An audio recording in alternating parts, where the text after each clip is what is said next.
आता बातमी आहे मराठा आरक्षणाच्या जी-आर संदर्भातली।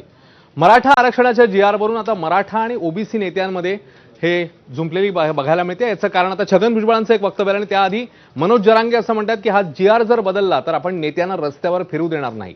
तर छगन भुजबळांनी देखील या संदर्भात आग्रही भूमिका मांडलेली आहे आणि त्याच्यामुळे आता या दोघांमध्येही एक प्रकारे वागयुद्ध बघायला मिळते। आरक्षणाचा जी-आर बदलल्यास एकाही नेत्याला फिरू देणार नाही असं जरांगे म्हणतात, तर देशामध्ये लोकशाही आहे, जरांगेशाही येणे शक्य नाही असं भुजबळ म्हणतात। एका समाजाच्या दबावामुळे आरक्षणाचा जी-आर काढला गेलाय असा आरोपही भुजबळांनी केलाय।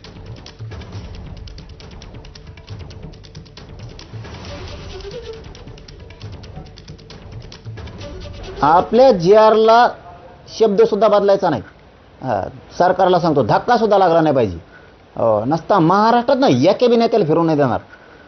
तिकडे मोर्चे काढा, काय करायचं तर करा, आम्हाला काय देणं घेणं नाही त्याचं। सरकारने आमच्या जी-आरमध्ये येवले वल्याचं ऐकून जर काय खोड केले रे बाबा, तर असे मराठी पुन्हा देशाने कवाच बघितलं नसते।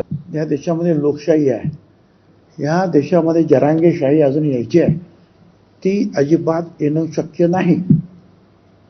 बाकीच्या राज्यांमध्ये देशांमध्ये आजूबाजूला गडबड होते आहे, परंतु बाबासाहेब आंबेडकरांचं संविधान एवढं मजबूत आहे की त्यांनी आपल्या अनेक राज्यांना, अनेक भाषांना, अनेक जातींना, अनेक धर्मांना एकत्रित बांधून ठेवून ही लोकशाही जी आहे आतापर्यंत जपलेली आहे।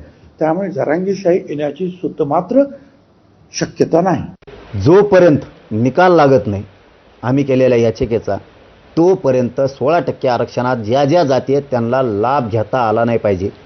हे न्यायालयात आम्ही सुद्धा बाजू आता मांडणार आहेत, कारण आता तुम्हाला जशाला तसं आम्ही खेळणार आहेत।